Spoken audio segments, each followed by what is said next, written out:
Jain friends, मैं आपका अपना इंग्लिश टीचर सुधीर निषाद आज के नए वीडियो लेक्चर में आपका स्वागत करता हूं।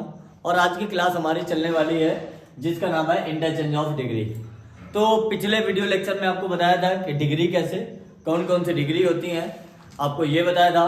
अगर आपको कोई भी प्रॉब्लम होती है तो आई होप पिछला वीडियो पहली बार तो आप देख चुके होंगे, और अगर नहीं देखा तो आप उसको देख लीजिए। आपको ये पता लग जाएगा पॉजिटिव से जब कंपैरेटिव बनाते हैं तो ई आर कहाँ लगाते हैं, ई एस टी कहाँ लगाते हैं, और इसके बाद से मोस्ट कहाँ लगाते हैं और मोर कहाँ लगाते हैं। ये आपको बहुत ज्यादा हेल्प करेगा। तो आज का लेक्चर क्या कहता है, डिग्री चेंज करना है, यानी हमको क्या करना है, पॉजिटिव से कंपैरेटिव में चेंज करना है। जब आप पॉजिटिव से कंपैरेटिव चेंज करने की बात करते हैं, किसकी बात करते हैं, अगर पॉजिटिव से कंपैरेटिव चेंज करने की बात करते हैं तो आपको 2 से 3 बातें याद रखनी होगी। सर पहली बात क्या याद रखनी होगी कि जब पॉजिटिव से कंपैरेटिव में बात करी जाती है तो इतना यानी एज, ठीक है, और एक वर्ड होता है। तो एक वर्ड में कोशिश करता हूं लिखने का। पहले लिखा है सर पॉजिटिव, क्या लिखा है, पॉजिटिव। अगर आप पॉजिटिव सेंटेंस अगर देखना चाहते हैं या पॉजिटिव डिग्री का कोई भी सेंटेंस देखते हैं तो पहचानेंगे कैसे, तो सर आपको as dot dot dot as और एक वर्ड लिखा मिलेगा so dot dot dot as. जब भी आप एज वर्ड पाएंगे इनके बीच में एक वर्ड लिखा मिलेगा जिसका नाम होगा एडजेक्टिव। क्या नाम होगा, एडजेक्टिव। और इसके बाद से जब आप देखेंगे सो लिखा मिलेगा तो सो में आप एक चीज नोटिस करेंगे, इसके भी बीच में क्या लिखा मिलेगा, एडजेक्टिव। लेकिन एक बात याद लगा के रखिएगा, जब आप एज की बात करेंगे तो ये सेंटेंस जो होगा अफर्मेटिव होगा। जब सो लगा के बात करेंगे तो ये सेंटेंस कैसा होगा, नेगेटिव होगा, यानी इसके पहले नॉट लगा होगा। तो इंटरचेंजेस क्या कहता है, आप सेंटेंस के स्ट्रक्चर को बदल सकते हैं लेकिन उसका सेंस बदलना नहीं चाहिए। तो दूसरी बात क्या है कि अगर पॉजिटिव सेंटेंस हमारा यानी पॉजिटिव डिग्री का सेंटेंस अफर्मेटिव है तो नीचे नेगेटिव बनेगा। और अगर पॉजिटिव सेंटेंस क्या है हमारा, पॉजिटिव डिग्री का सेंटेंस हमारा अगर नेगेटिव है तो पॉजिटिव बनेगा, और अगर पॉजिटिव है तो नेगेटिव बनेगा। इतनी बात क्लियर हो गई होगी I hope. Sir comparative degree की जब बात करेंगे तो जब आप कंपैरेटिव की बात करते हैं तो कंपैरेटिव में आपको एक वर्ड लिखा मिलेगा जिसको बोलते हैं ई आर, या तो आर या तो एडजेक्टिव में क्या लगा मिलेगा, मोर। ये सब सारे के सारे वर्ड कहाँ मिलेंगे, एडजेक्टिव में। कहाँ मिलेंगे, एडजेक्टिव में। और एक वर्ड और होता है जो कंपैरिजन के लिए यूज किया जाता है जिसको कहते हैं देन। क्या कहते हैं, देन। दूसरी बात, आप एक बात और याद लगा के रखिए, जब भी आप कंपैरेटिव डिग्री की बात करते हैं तो मेरे भाई आपको ये याद होना चाहिए कि कंपैरेटिव डिग्री या कंपैरिजन ऑलवेज सेम थिंग्स में होता है। अगर आप सब्जेक्टिव केस का कंपैरिजन कर रहे हैं तो सब्जेक्टिव के साथ करेंगे। अब ये नहीं कि मैंने कह दिया तुम्हारा मुंह मेरे घर से ज्यादा अच्छा है, यानी कंपैरिजन ऑलवेज सेम होना चाहिए। पहली बात तो ये क्लियर हुई। दूसरी बात, जैसे ये क्या कह रहा है कि अगर मैं एक कॉन्सेप्ट आपको बताने का प्रयास करूं कि पॉजिटिव से जब कंपैरेटिव बनाते हैं तो कैसे, तो पॉजिटिव में नाउन या प्रोनाउन, एन और पी का मतलब है नाउन या प्रोनाउन। नाउन या प्रोनाउन फर्स्ट, और वर्ब में आपको पता है कि हेल्पिंग वर्ब और मेन वर्ब, तो ये दोनों बातें एक साथ है, इस वजह से मैंने यहाँ पे कॉन्सेप्ट यूज कर दिया है। As plus adjective plus as plus noun या प्रोनाउन सेकेंड, या तो फिर से क्या मिलेगा, नाउन या pronoun first plus verb plus not plus so plus adjective plus as plus noun pronoun second. जब कंपैरेटिव बनाएंगे तो एक फॉर्मूला केवल इतना याद लगा लीजिए, पॉजिटिव से कंपैरेटिव का पूरी की पूरी डिग्री बन जाएंगी। कोई एक सिंगल एग्जांपल आपका नहीं बचेगा जो पॉजिटिव से कंपैरेटिव में चेंज ना हो। तो दूसरी बात क्या कर रहा है, noun pronoun second plus verb plus comparative degree plus than plus noun pronoun first, यानी पहले वाले को आखिरी में और आखिरी वाले को पहले में कर देंगे। इतनी बात क्लियर हो गई आई हो। तो क्या लिखा है, Ram is as dull as Shyam. Ram is as dull as Shyam, तो सबसे पहले क्या लिखेंगे, श्याम। क्या लिख देंगे, श्याम। श्याम के बाद क्या लिख देंगे, इज। डल का क्या हो जाएगा, डलर। क्या हो जाएगा, डलर। और आगे क्या हो जाएगा, लगा देंगे देन, और आगे क्या हो जाएगा, राम। खत्म। आई होप ये समझ आया। दूसरा एग्जांपल क्या है, आप अगर इससे भी देखना चाहते हो फॉर्मूले से देख सकते हैं। मैंने क्या कहा, पहले वाले को आखिरी में, आखिरी वाले को पहले में।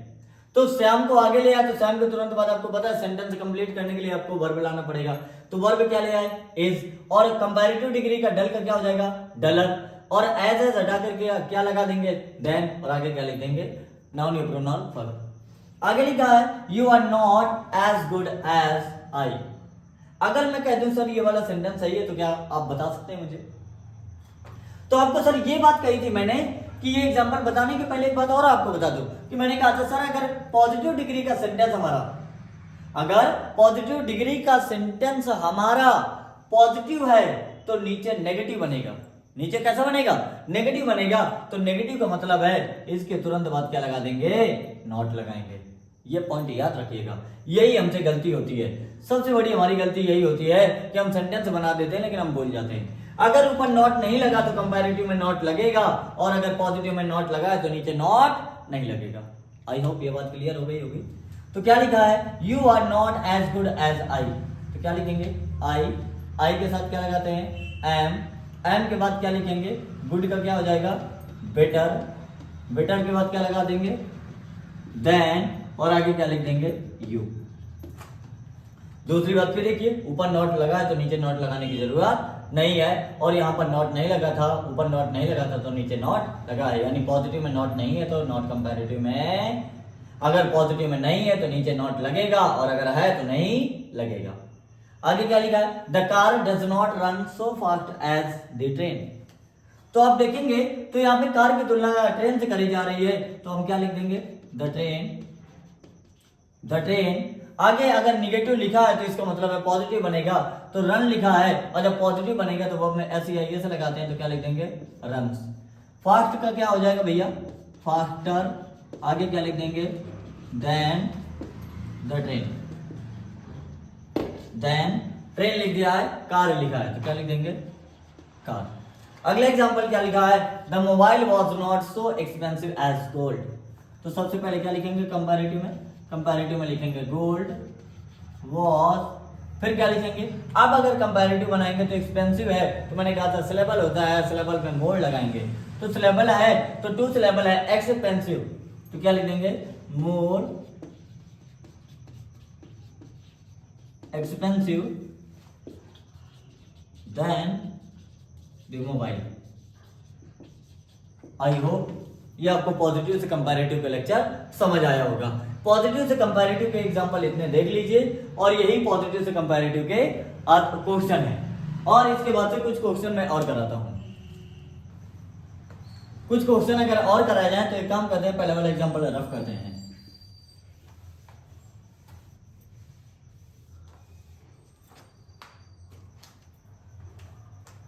पॉजिटिव, तो अगर देखेंगे तो ये आप एग्जांपल देखिएगा,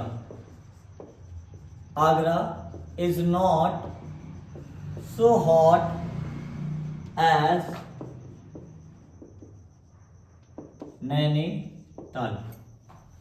तो क्या लिखेंगे? नैनीताल, और नैनीताल है तो क्या लिखेंगे? नैनीताल इज, क्या लिख देंगे? Hotter then Agra. और ये बात आप बिल्कुल मत माइंड में रखिए कि सर नहीं ऐसा नहीं है, नैनीताल हॉटेस्ट प्लेस नहीं है। तो आपको केवल और केवल एग्जांपल कराया जा रहा है, एग्जांपल पे कंसंट्रेट करिए। एक क्वेश्चन है, बड़ा प्यारा क्वेश्चन है, और आई होप ये शायद ही पढ़ा होगा आपने। मैंने लिखा today is not so hot as yesterday. तो सबसे ज्यादा गलती इसमें होती है बच्चों से। जब बच्चे बनाते हैं तो इसको क्या करते हैं? टुडे को क्या कर देते हैं? यस्टरडे। यहां तक तो बात क्लियर है कि पहले वाले को लास्ट में, लास्ट वाले को पहले। तो क्या लिख दिया? यस्टरडे, और फिर क्या लगा देते हैं? इज। नॉट नहीं लगा तो हॉट का क्या कर देते हैं? हॉटर। आगे क्या लिखेंगे? देन, और आगे क्या लिख देंगे? टुडे। सर सबसे बड़ी जो हमसे गलती होती है वो क्या होती है? इज में, वर्ब में। तो आप ये देखिए कि today is not so hot as yesterday, और यस्टरडे हमेशा बताता है पास्ट टेंस को। किसको बताता है? पास्ट टेंस को। जब यस्टरडे पास्ट टेंस को बताता है तो ऑलरेडी आपको पता है कि पास्ट टेंस में क्या लगेगा? वॉज या तो वर्ड। जब वॉज या वर्ड लगाएंगे तो यहाँ पे इज हो जाता है हमारा रॉन्ग, और यहाँ पे क्या लगेगा? वॉज। तो करेक्ट ऑप्शन क्या बनेगा? करेक्ट ऑप्शन जो आपको बनेगा, yesterday was hotter than today। ठीक है, आई होप ये वीडियो क्लियर हुआ होगा। ये वीडियो के जरिए आपके जो पॉजिटिव से कंपैरेटिव के एग्जांपल के जो डाउट होंगे वो सारे के सारे क्लियर हो जाएंगे। प्लीज ये आप देख लीजिए, एक नोट्स बना लीजिए क्योंकि आपकी डेट भी आ चुकी है, ठीक है। और डेट आपको पता है कि 18 फेब से एग्जाम आपके स्टार्ट है। 18 फेब के साथ साथ आपको ये भी पता है कि 20 को इंग्लिश का एग्जाम है, और इंग्लिश का जो पेपर है इंटर का 20 को है, और 23 को किसका है, हाई स्कूल का है। तो ये इंटर के लिए बहुत ही ज्यादा इंपॉर्टेंट है। ट्रांसफॉर्मेशन का एक सेंटेंस पक्का ही आएगा। जैसे कि ट्रांसफॉर्मेशन में एक टॉपिक आपको बताया था वॉइस का टॉपिक का श्योर है क्वेश्चन आना डन है। का डिग्री का बता रहा हूं, ये हो सकता है ऑप्शनल में मिले, क्योंकि 2 क्वेश्चन आएंगे ट्रांसफॉर्मेशन से, 2 में आपको एक चूज करना है। देख लीजिए,